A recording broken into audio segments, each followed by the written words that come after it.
It was noontime today in the center of Beijing when a man walked in the middle of the Avenue of Eternal Peace.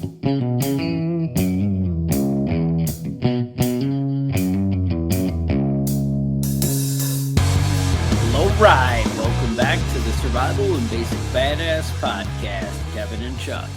Today, well, we're going to talk about prepping. Who knew, right?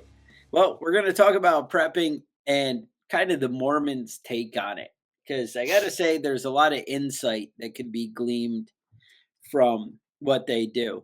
One of the things I've always wondered about is how the majority of churches in America, the idea, and I don't mean just Mormon, I mean churches overall, is the majority of the churches are very big on outreach and helping people and reaching out to the community. I don't know if it's a majority, but a large number.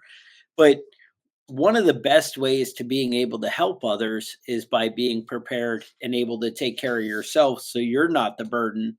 And then hopefully you have extra that you can share with your community and your people. And I'm always surprised that that's not discussed more and built up as a self-reliance thing. Now, the LDS Church, the Latter Day Saints or the Mormons, we're not talking about their religious philosophy or whatever. That's not really the point of the episode. Although Kevin may have some insight, I see his eyes going, so I feel like there's something there. But um, the big thing is they have been an established church for a very long time, at least in here in America, obviously, since they had that whole finding the books and all this. Um, but they have a long history, and they have a long history of preparedness. And they actually used to encourage their members to have a 7-year supply of food. That's a big number there. And then they cut it down to 2, and then they cut it down to 1. But still, a year per family member. That's a big deal. Mm-hmm. Now they talk about initially what a year of food storage is, and it's not crazy. They're basics, right? Now, don't get upset when you hear what this is, but they basically say 400 pounds of grain, 60 pounds of legumes, which like beans and they say peas and like that.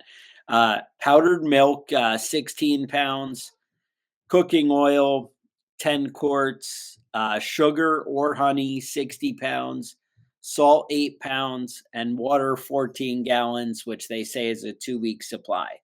Mm-hmm. And they have a little display that they probably have in one of the churches of what it should look like, your minimum. Now, I saw people talking about this online, and there was actually a video on, Mormon preparedness and their food storage. And the guy was just like, well, there's no protein, you're not whatever. Now, the honest answer is, I think if you had this, you could probably live for a year. I think your nutrition and whatever is going to go down. But honestly, a lot of the crap that people eat, I don't think it's the end of the world either, right? Yeah, it's probably eating healthier than most people are currently eating. But that's not the end. This is supposed to be like the minimum, right? Mm-hmm. This is the starting point. And I'm not saying that they say, oh, you have to have more. They say if you have this, you're good, right? You meet the standard, but it's not. And honestly, a lot of the things I read in the Mormon paperwork was, we encourage it. We'd like you to do it. Do what's feasible. You build it up over time. It talks about frugality. They talk about not going into debt. They talk about not being crazy. Go ahead. Yeah, that was a big deal that of the stuff that I've read through is like, be prepared, but be out of debt first. Don't buy all this stuff on a credit card. Right. Get your debt down and then start stocking up. And I think that's a wise way to be. So they actually put out a preparedness manual.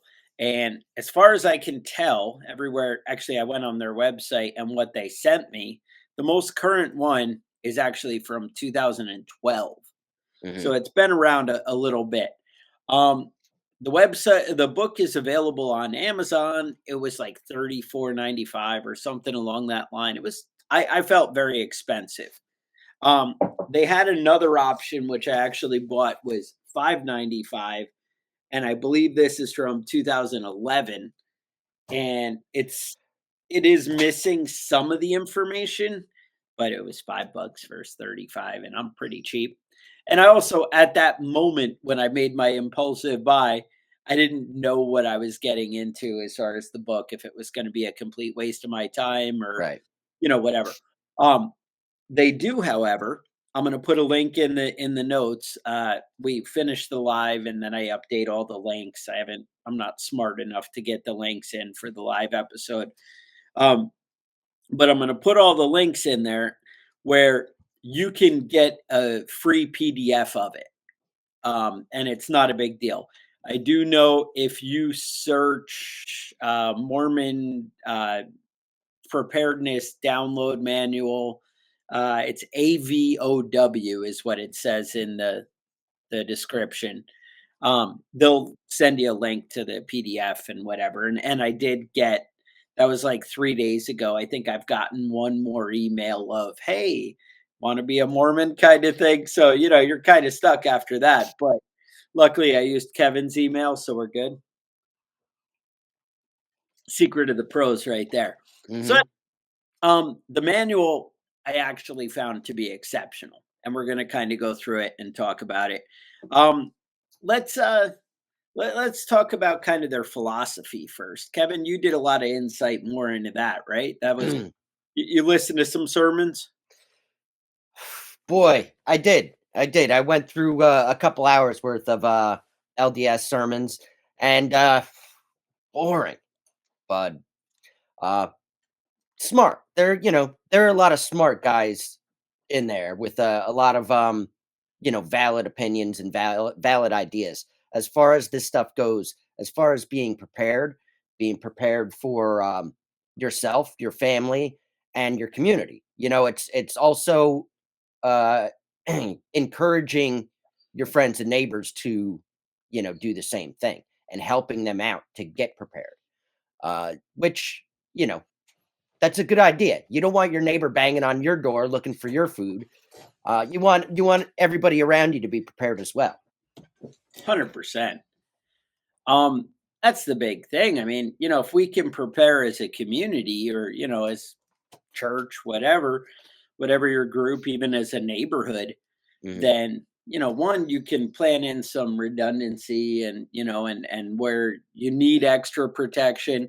And also you can make your budget go further by certain people having certain items and, like that. But that's, for you guys to figure out.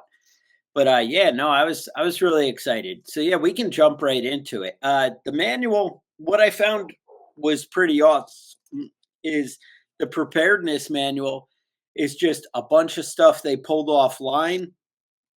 It's stuff that they had church members contribute. It's stuff that, so it's this huge compilation. It's not one of these. I always find, like, I feel like even the government, they when they set up like ready.gov or whatever, it almost feels like they created all their information in a void or something. Like they didn't even look or consider what anybody else in the world has ever done. Right. They're like, we're the government, we're going to figure it out, and we're going to have the best way. And I kind of always expect that from a church. And I did not find that at all. They're Mhm. like survival mom blog and suburban prepper and all these different things they took from, and they have all these articles off their websites kind of thing compiled into this book, and it covered a lot of ground and was pretty awesome.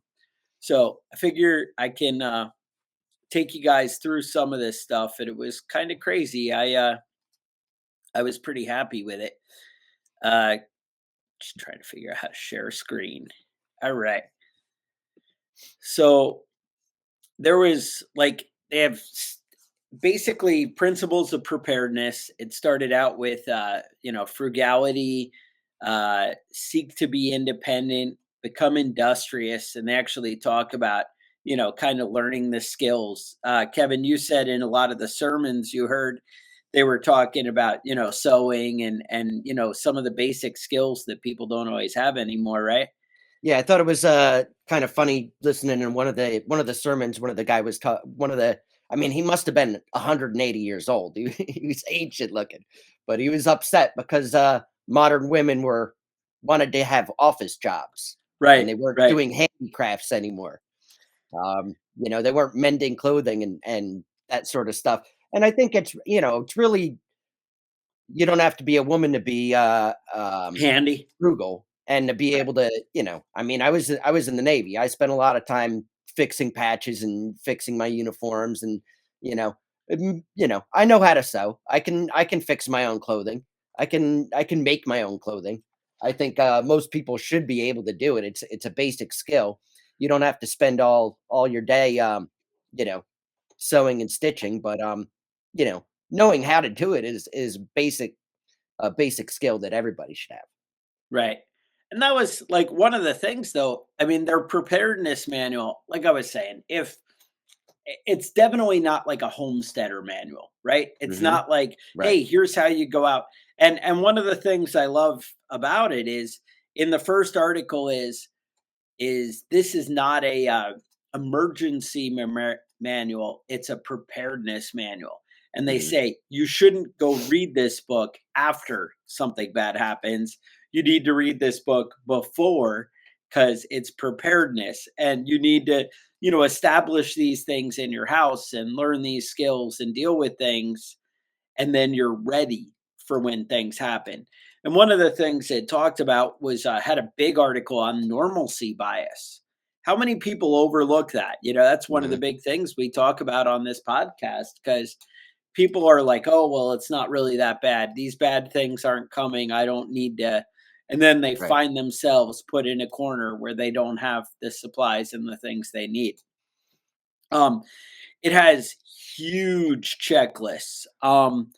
I went through, I think it was like 8 pages of just food storage, and these are like line items, so it's long. Uh, I think I can take you through it. It's kind of crazy. They have one second. See, right. They talk about general preparedness survey, where they have you kind of go through what you have on hand, things like that. That's awesome.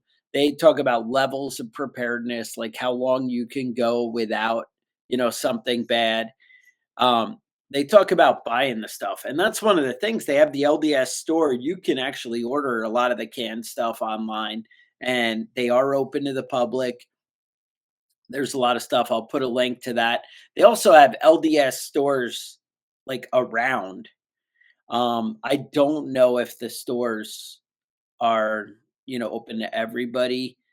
Home storage centers open to the public. It does say they are, so I believe they are, because they want to be able to talk to you and, push this stuff on you. But they have a basic food storage list, right? It talks about the grains, it breaks it down, fats, but they say what they mean. They're like, hey, look, get couscous, get cornmeal, get barley, get, rice, get. And honestly, if we had this much variety, it wouldn't be all that bad. They talk about 20 pounds of canned meat, which is not, in that big master, list thing we had. They have just tons of cool stuff. And I got to say, even though the $5 version of the book that I bought is not as complete, it does have this master food checklist. And if you were actually going to go through the list and check these things off, you'd be able to really, accomplish a lot, which is pretty awesome. Um, you'd be able to mark it off as you go and whatever. I was like, I usually like to just have my company where I work print out all my documents. So if I find Mhm. a good PDF, why spend the $35 when I can print 500 pages on their printer? Because it Mhm. is double sided. So, yeah, Right. it's only like 250. Maybe I printed out the Kubota tractor manual, maybe, the different things. A lot of the new cars, they come with online training or Mhm. car manuals now. Yeah. They don't do you print that out. Just whatever. Just saying. Sorry, I got a little off task. You know how it is. I get excited about benefits, right? Hmm. Yeah. Yeah. So from the manual, I'm just gonna read it real quick. It says, "We have been counseled to be prepared for personal and large-scale disasters. This preparedness includes sustaining life with food storage and water supply, and extends to planning for reunification after a disaster, communication with family members, mental and emotional preparedness, and many other considerations." I think that covers a lot of stuff that preppers don't really talk about. Yeah. Um, the mental and emotional preparedness, you know, Yes. being ready mentally and emotionally for disasters, being prepared. Uh, I see a lot of people. I've been in a lot of situations where there's been like a medical emergency or something like that. And, people are like, panic, they freeze up. What should I do? What should I do? You know, that sort of stuff, it's not helpful. It's not No. helpful for the person that's injured, and it's not helpful for the people that are trying to help resolve the situation. Um, you know, if you don't know what to do, get the fuck out of the way, right? But you should be one of the people that knows what to do. You should be one of the people that's prepared for an emergency situation when it happens. And obviously, a long-term disaster is not the same as a car accident, or, somebody having a seizure or a heart attack, but it's the same sort of mentality. Another thing that they mentioned, that I just mentioned there in their heading, is communication with family members and community members. We think a lot about a lot of these things as being isolated, you and your family and your house. But what about your neighbors, your friends, those sorts of people? Um, you want to be able to establish contact with, people in your neighborhood, whether it's going next door and knocking on the door and making sure they're okay, or, whether it's, a friend up the street that, maybe they have a sick wife or a sick kid that might need help. Power's out for 2 days. You know, they you know, might need some help, and that's the sort of thing that a lot of people leave out of their preps. Is being Yeah. prepared to help other people. Yeah. And that's I mean, you'd think where churches would want to be, right? I mean, Hmm. I think one of the goals is to be like, like Christ and helping people, and was Hmm. I don't know. Maybe I made that part up. I don't know. But anyway, as we were, they have articles about talking about how to, when you cook, you're giving off smells. They were like, oh, maybe you can use the microwave instead of the grill.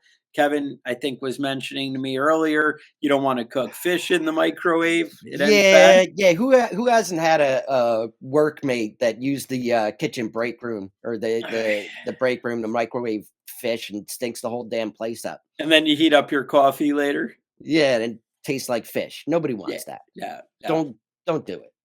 All right. I'll keep that in mind. They talk about baby formula, stuff like that.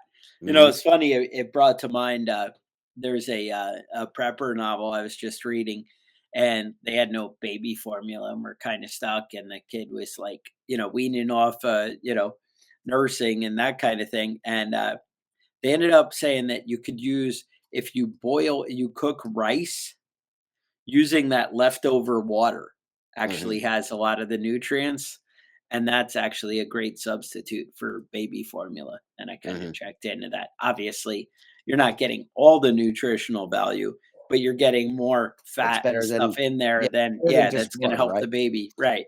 So, keeping babies alive, that's a big thing, right? Hmm. For It is, the absolutely. apocalypse. Yeah, I um remember reading about during the medieval era, the Catholic Church was very um, adamant about you know nursing and wet nursing. But mm, what about orphans?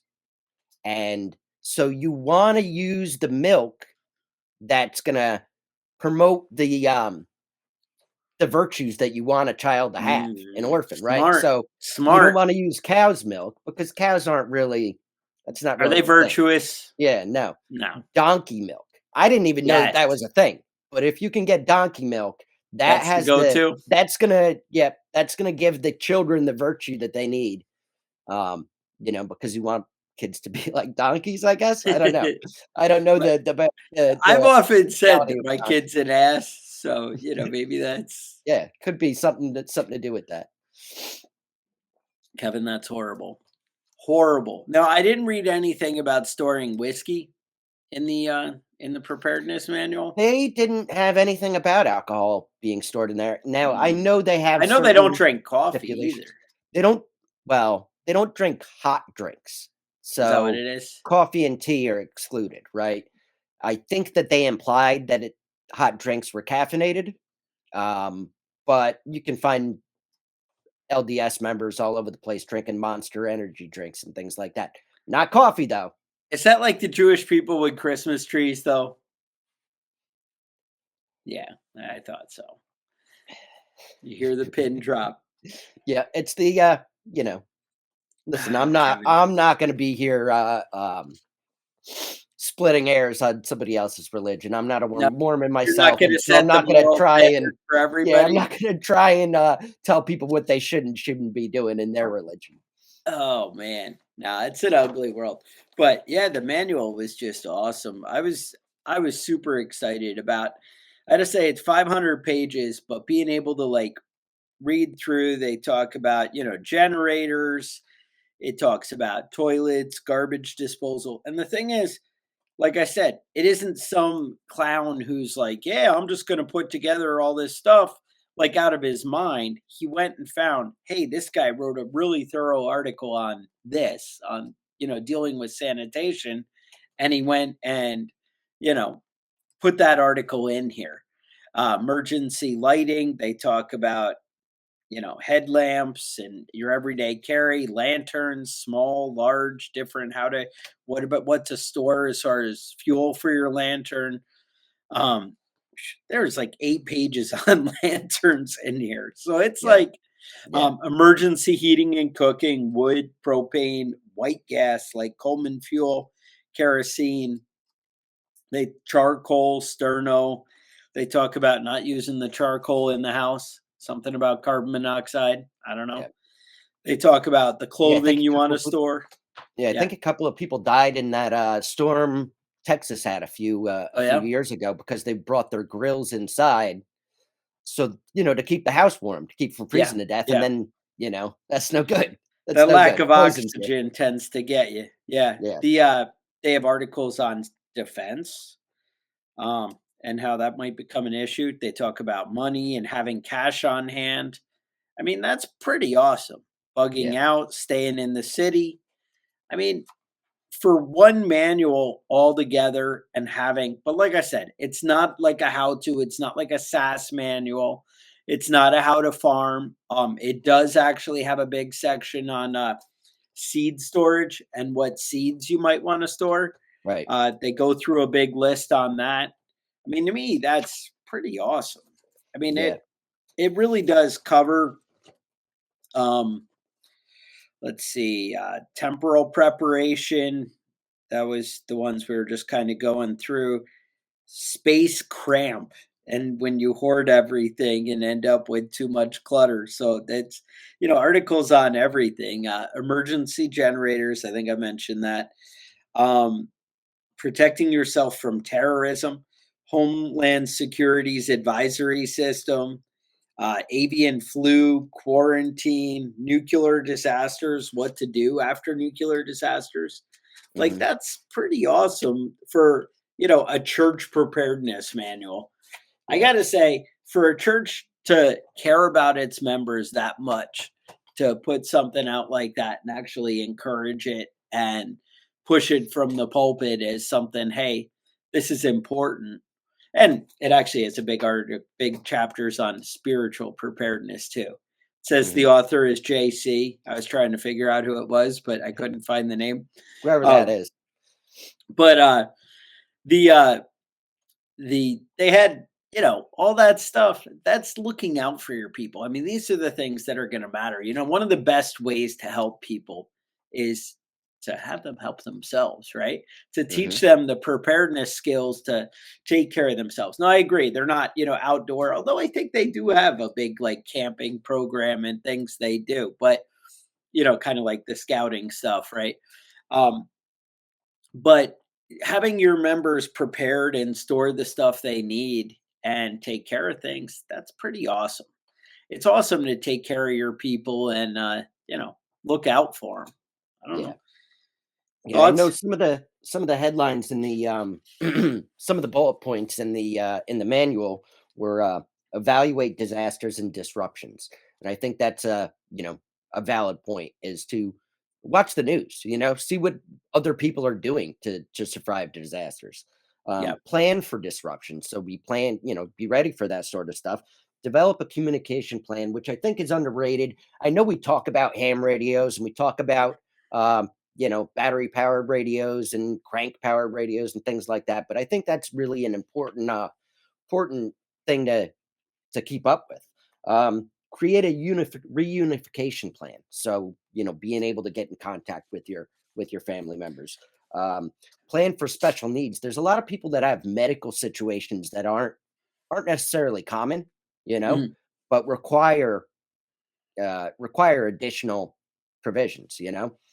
Um, and create a list of action items for things that require further preparation. So you have all your stockpile. You've got all your preparedness ready. You're all set. You know, but what are you going to be your immediate action steps after the disaster strikes? When you Yeah. talk about filling up your bathtub and those types of things, but you need to be ready for when that stuff happens to get things set, Yeah. No, One of the exactly. one of the guys I was watching was talking about um I don't know if it was 1 billion or 2 billion dollars the LDS church has set, just saved, just emergency whatever it is. Right. And Not going the way of our country. they made a lot of that money by actually selling these preparedness, Oh, yeah. the foods and different things. They actually produce a lot of this stuff. Um, and he had a valid point. He said, Yeah. why would we not have money like this?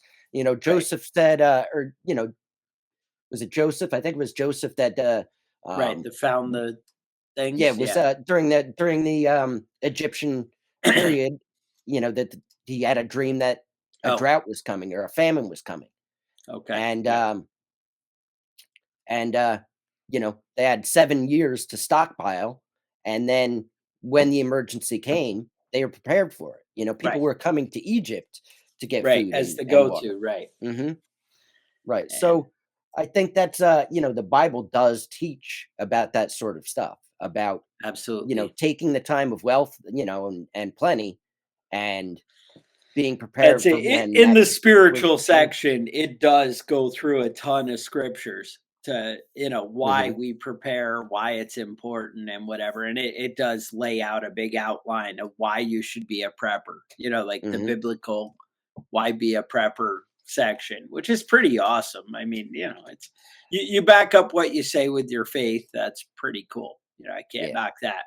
Yeah, and I think a lot of Mormons are really, they're preparing for the end of the world. Jesus is coming back, but there's going to be 7 years of Of tribulation not so between now and then. plenty. Yeah, Yeah. so according to their reading of the scripture, um, being prepared is a major point. Oh, absolutely. And that's important. I think that's like I said, whether you're religious or not, it doesn't matter. The point is you need it. Well, I guess it does matter if you believe where you're going to spend eternity. That part might matter, sure. Hmm. Um, but what it you need to be prepared. So often through the Bible, you see about people are like, "Oh, I just go on blind faith." Well, no, you take steps to to prepare and be ready for things. Yeah. You should be, the Bible talks about being a good steward of what God's given you. Well, being a Right. good steward is taking care of things, is Mhm. having things in order and being prepared. If you're Yeah. like, well, I'm going to ignore fixing that hole in my roof because God will take care of me. Yeah. Yeah. Well, No, and I hear people say things like that, like God will provide. Well, he's providing right now. right, You know what I mean? right. He's providing you. You had the opportunity to get When he ready sent right me now. over to talk to you about the hole in your roof and how, Right. hey, look, we should do something Right. here. That was it. He was letting you know. I'm just Mhm. saying, just putting that out there. And but like I said, it was really awesome, their preparedness manual, as far as like an initial layout, get you thinking outside the box. Whenever people talk to us about, where do I start as a prepper, I would say that manual is an excellent start.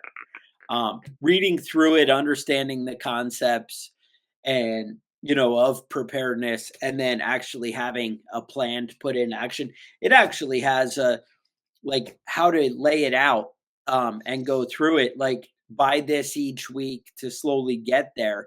They talk about canning stuff. They talk about what things you should can and how to do it. Not as detailed of a canning instruction as some, but it definitely takes you through how to do it. But it definitely says recipes and how often and what you should do in order to get to that proper preparedness level. And I got to say, that's what so many people, they feel overwhelmed by prepping. They're like, Mhm. oh, it's too much. I can't take all that on. And this way, it's laid out in front of you. You can just, hey, I follow these steps and good things happen. That's not a bad way to be, Kevin. I think that's smart. All right. I do want to point out that we finally hit like 10,000 subscribers on YouTube. That's kind of a big thing. I don't have any like little Mhm. pop things with confetti, but if I did, that's I could apply that now. That would be Mhm. appropriate. Um, I don't know if that's a big thing, but make sure you guys like and subscribe. That always helps out. Uh, as you know, the Facebook group, which somehow that's in shambles. We do have a new link for a new Facebook group that I'll put in the show notes, and you guys can make sure you check that out. Yeah, Otherwise, my wife brought that up the other day. She was scrolling through Facebook and she goes, "What happened? Your Facebook page got hacked?" I said, "Yeah, what's going on there?" She's like, "People are like cooking fish and stuff. Like all the time, it's not it's even like, for like yeah, yeah, it's not I even for don't, like weird, I yeah, don't know. They're not no, trying to nobody sell anything. They're hijacked it just for ads. They were like, not enough people are seeing my fish. yeah, I don't know I don't know what's, what's going on there. I don't know. Who knows? And so, yeah. But with that, I'd say questions, concerns, email us at preppingbadass@gmail.com. Otherwise, I would say stay safe and we will talk to you guys next week.